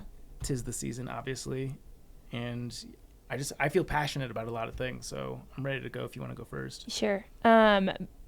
Campaign promises. This one's no. You know what? I want to go second because mine's a two-parter. Okay, You have one campaign promise that is 2 parts? I have 2 promises that go hand in hand. Okay. This one's a big one for me. This pisses me off on a fairly regular basis, and it prevents me. I wear the same T-shirts from college, even though they don't fit me, because I hate buying new clothes for this reason. Sizing. There's some brands, a medium either fits me well or is slightly baggy on me, and there's some brands where like a large is too small. The fact that we can't get some sense of universal sizing it boils my blood. I hate buying a new piece of clothing, and this is coming from somebody who sells clothing, and finding out that it doesn't fit, and then not only the cost of having to return the shipping, but just I don't need another thing in my day. I'm still gonna do that any day of the week over going to a mall or a store. I hate shopping in person even more. But yeah, when I try on a new piece of clothes and it doesn't fit, fuck. Why don't we just have one size? Or at least there should be a medium tall, medium wide, like a variation of sizes, and it should be across brands. Yeah, that bothers me so much that I don't online shop for a lot of things because I just can't figure out what number would be my size. Yeah. And it changes too if you go petite. Like a 2 in regular and a 2 in petite are different. And so it's like why are girls' sizes so different? Because people suck. And if it's a petite, not even different across brands. I mean guys' pants are in the 30s, 40s if you're really getting after it. 2. It's what? Why? Well, yeah, exactly. But I'm a 25 in brands that use numbers like that, or sometimes some things I'll be a 0, but some things I'll be a 6, and I'm like, that's a big jump. Yeah. And then if you get petite, it's usually slightly tighter in all areas, but petite should really just mean that the shoulders are tighter in and the length is shorter. So why is my hips now, the hip size should remain the hip size? Petite just means I'm short. Yeah. Just standardize this. Yeah. And as president of the world, I will implement universal sizes across brands. Perfect. I love that for future me. I think I deserve it. Yep. I deserve things that fit and are easy to order online. You do deserve it. I do deserve it. I'm a hardworking gal. I deserve to know what my size is, universally. So I agree. And that is my stance on that. Yep. Okay, my next 2. My 2. I think this is not going to make me a very particularly popular political leader, but I think to echo off round 1 when we did this, when I said that roundabouts need to be on driver's tests and people need to learn how to zipper merge and just all this stuff. Yeah. I think we need to crack down on people that suck at driving and just take their licenses away. Just take them away. Get off the road. You fucked up. Take it away. I took some heat, maybe from your dad. From my dad? I think so. Why would he say? Because I think one of my things, I can't remember if it was this Triple Crown or not, where I said that once you hit 70 was maybe the number, you have to take another driver's test. Yeah, he is 70. And I'm sure he would pass flying colors, Mr. Chuance. He's got a very heavy heel. He brakes. Yeah. He brakes real hard. No, I think less people on the roads is a win because then there's less traffic. Yeah. Less people that can't drive well is a win because there's less people that can't drive well. So in theory, less accidents. Yep. I think just strengthen the whole thing. Make everyone take driver's tests more often. We don't need to offend the 70-year-olds. Everyone, every decade, driver's test. And the driver's test should be you sitting in the passenger seat, just subjectively determining if they're driving to your standard. Yeah. Yeah. You get to ride with everyone. I'll watch every single one. And this leads me to part 2, which is, now that you have all these people that can't drive, because we're really cracking down on this, and a lot of people now can't drive, isn't there going to be problems people can't get to work and stuff? And so part 2 is bring back railroads, 1800 style. We had 200-something thousand miles of railroad track back in the 1800s, and now we've got 90,000 miles of railroad track. Yeah, we're not using railroads nearly as much as we used to. We definitely get our dicks kicked by the rest of the world in terms of high-speed rail. Yeah. But when people compare us to Europe about high-speed rail, when you do the map of the United States compared to Europe, it's apples and oranges. Right, but no one's ever going to take like trains cross country when it's cheaper and faster to fly. Yeah. But they would take trains around their cities if they had no other option because they lost their driver's license because they suck at driving. So more trains, less drivers. What about subsidized helicopter rides? No. Okay. I don't trust planes. Okay. So trains it is, and there will be more of them. And I also don't like buses because buses can go anywhere. They're unpredictable. You never know where they're going to be. Trains have to stay on the tracks, so they're very reliable because you always know if there's no track here, there can't be a way that a train could come here. Yeah. If there's a track here, the train will come here. So it's dependable. I'm a little bit jaded with trains after my choo-choo loop.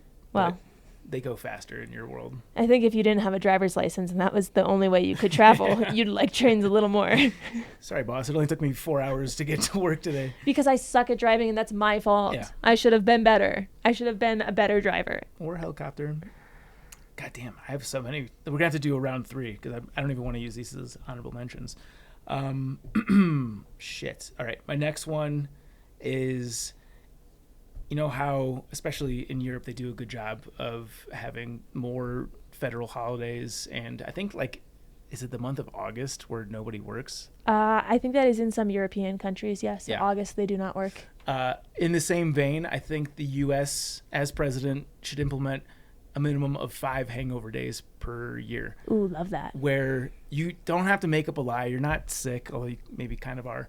You didn't have to pick up your kid at work or at school. Like, you don't have to beat around the bush, feed lies. You get 5 days per year where you're just like too hungover to work today. Sorry, can't do Yeah, it. but that could be like sick days where like. No, specifically for hangovers. I know. But what I'm saying is sick days, sometimes you don't want to be like, oh, I have to use a sick day. Or sometimes you pretend that you need a sick day, but you actually are taking longer vacation. I agree with you. There should be hangover days, but I think they should be national holidays that fall on the same days every year. And it should be July 5th and July 5th is a good one for sure. the second The Monday day after the Super Bowl. Yep, Super Bowl Monday. That one should be a national hangover day. January 2nd, January 2nd. Fuck it. National hangover day. Are you drinking on No, the first? but sometimes you just need 2-day another hangover? day to grasp the fact that Yeah. you're in a new calendar year. I think there needs to be some flex options involved here too, because like sometimes your fantasy football draft lands on a Thursday. I don't want to work on that Friday. Yeah. You can't control when. Well, let's just take off Fridays. No more Fridays. No more Fridays. No more Fridays. Easy. Yeah. Cool. And I guess my last one is going to be.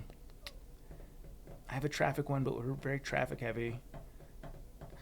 This goes back to the previous episode, but I'm fed up with all the different streaming options. Yeah. Like, remember when it was so cool when you could cut the cord and get off cable, and then just like you had Netflix and one other thing, and you basically had everything at your disposal? Well, of course, these mega corporations, conglomerates have found a way to fuck us even harder. Now you have to subscribe to 18 different services to get everything. Mm-hmm. Just a universal streaming that covers everything, capped at $50 per month. Done. I'm in. We're just You got my basically- vote. We're back to cable now, but No ads. The government is capping the price, as any good communistic approach would have it be. And if we're paying for it, no ads. Yeah, no ads. No ads. Ads are only for things that we don't pay for, like Ads digesting this are- podcast. Yeah, only for backpacking podcasts and nothing But else. if you're a Patreon, Yeah. no ads on Patreon. No. No, because you Sometimes- pay for it, so there's no ads. Sometimes we accidentally say bad things about sponsors. Yeah. Sometimes I just don't know, okay? Sometimes I just don't know, and Zach shows up Nope. looking a certain way. Nope. and I Nope. give him Nope. a little bit of Still my nope. opinions. Still nope. You'll have to go to Patreon to find that one out. Okay, my last one, and this is what will be on the banners. This is what it will be projected above my head. Fresh food should stay fresh longer. Yeah. So I don't want to go buy groceries and then forget about them, and then I've got like wilted lettuce. Yeah. It Put should- preservatives into the fresh food. No, just naturally. They naturally stay fresh longer. Like parents' house fresh. I go to my parents' house. People that like nitpicky little food eaters don't eat much. Their fridge is always full of fresh stuff that's never bad. But I go to my fridge and I eat a lot, and in my fridge the food is always bad. It's funny that you say that, because if you go into my parents' drawers, the cabinets, 80% of the items that you're going to pull out, like things that you don't think would ever expire, are like years expired. Really? Yeah, like trail mix. Oh, no, I'm not talking flour. about that. I'm talking about fresh food. I know, We're but keeping I'm fresh saying food like fresh. my parents, I'm sure their fresh food's also suffering. Yeah, our canned goods were never kept up with at home, but the fresh food always was fresh. Yeah, I recently threw away some stuff that I didn't think would ever expire, but got to do it. Yeah, I mean, when you find out your backpacking meals have expired, that's always a shock. Yeah, I bet those are pretty aggressive expiration dates. You could probably get more years out of them. But I also learned spices expire, and I thought that's maybe an honorable mention for my campaign. Spices don't expire. Yeah. My understanding is I think most of this stuff, if it passes the sniff test, the eye test, it's still probably pretty good. Yeah. It's like the 5-second rule. Yeah. Sweet. I have more. We're going to save them because I like round 3. But let us know your campaign promises. I'm sure this will be a social something or other. Mailbag. Good morning. This is the same one. Yeah, why do we have this twice? I don't know. I think we're going to have to skip the mailbag. Okay. Sorry, guys. You don't get a mailbag today. But you do get a 5-star review. Yeah. Day hiker with... Nope, same one. What the hell? Zach, I thought you made the show notes. Yeah, I did do the show notes. I definitely dropped the ball here. I forgot about the mailbag. Okay, Zach's fired. Rachel, you're rehired. Do you want to make up a mailbag? Okay. Dear Zach and Chuance, I am an avid listener of the show, and I really think you guys are doing a great job. I can tell. However, I can tell you try really hard, and for being on air nearly 7 years, the amount of new stuff you guys come up with sure is great. Keep it up. That Chuance girl's especially good at it, more so than Zach. Zach you could replace him and the thing would go on. But Chuance, keep her around. She does really good stuff. And she's hilarious and not annoying at all. I'm now wondering if all the people that are the president of the Chuance fan club are just you emailing from me with different personas. Yeah. Yeah. Thank you for tipping your hand there. Here, we can find a 5-star review. I was going to say, we got that email that we get that has like the stats every week, and that usually has some 5-star reviews on it. I read 2 this week from that email. I'm just going to go to Apple. Okay, go to Apple. This is from A_W27. Amazing podcast. Highly entertaining and informative. Each episode is a deep dive into the subject topic as well as the appropriate amount of playful banter to balance out the podcast. The length of the episodes look long on paper, but fly by, always leaving me wondering how time passed so fast. My favorite episode is number 49. I love the wildland firefighting aspect of it. That obviously was with Pretzel. Keep up the great work. Thank you, AW27. If you guys want to hear your reviews read on this podcast, don't let me prepare the show notes. And also, head on over to Apple Podcasts. Leave us any number of stars, just not 1, 2, 3, or 4. And give us a screenshot of your review. Email us at podcast@thetrek.co, and we will send you a Backpacker Radio sticker, the highly sought-after sticker. Yay.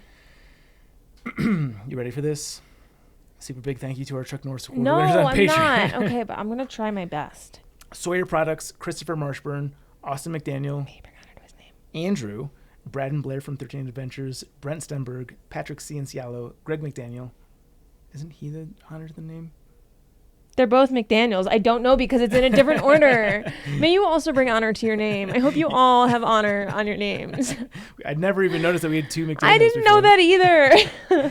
Tracy Trigger. That was extra raspy. Liz Seeger, Spam, Timothy Hahn. Solo. Alex and Misty with Navigators Crafting, Derek Cook, Eric Casper, Friendly Ghost, Coach for Marion Outdoors, Eric Hoffman, Brian Alsop, Fables, Following Water, Ohio, Rebecca, Brave. I promised something for this. We didn't do it. It's 5 minutes at best. Yeah, Brave Heart. Okay. Griffin, hey, would you bring me a beer? Jillian Daniels, Haley Buckingham, Palace, Greg Knight, and Ben Love. You said you wanted to do this one. No, I said it's better coming from you. You too. Yeah, there you go. You can follow us on social at Backpacker Radio on Instagram and TikTok. We're still doing TikTok, right? Yeah. I don't even have TikTok on my. You guys. That's okay. I had a customer. All the kids send me TikToks, and I can't ever see them. We have to still be doing TikTok because my TikTok is just silly. Like Yeah. it's not anything with substance.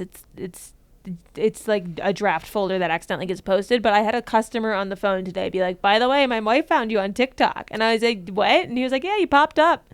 And I was like, why? Are you sure? And they were like, it's definitely you. I was like, what was I doing? And they said hiking. And I was like, fuck, it probably is me. Sounds like it was probably Juliana Johnston. Yeah, it definitely wasn't me. Yeah. So we are on TikTok because Okay. I didn't post me hiking on TikTok. Yep. So it had to be us. At Backpacker Pod on X, Facebook.com/Backpacker Radio. You can follow Chuance. You can find me on Instagram at Juliana_Chauncey, on YouTube at Juliana Chauncey, and you can get my book, Hiking from Home, a long-distance hiking guide for family and friends, on Amazon. Appalachian Trials and Pacific Crest Trials are my books. Please leave us both a review on Amazon. Subscribe and follow us on Apple Podcasts, Spotify, or wherever you listen to podcasts. Follow us on YouTube. Hi, Internet. What's up, YouTube? And that is it for today's show. Thank you oh so very much for listening, and happy hiking. Bye.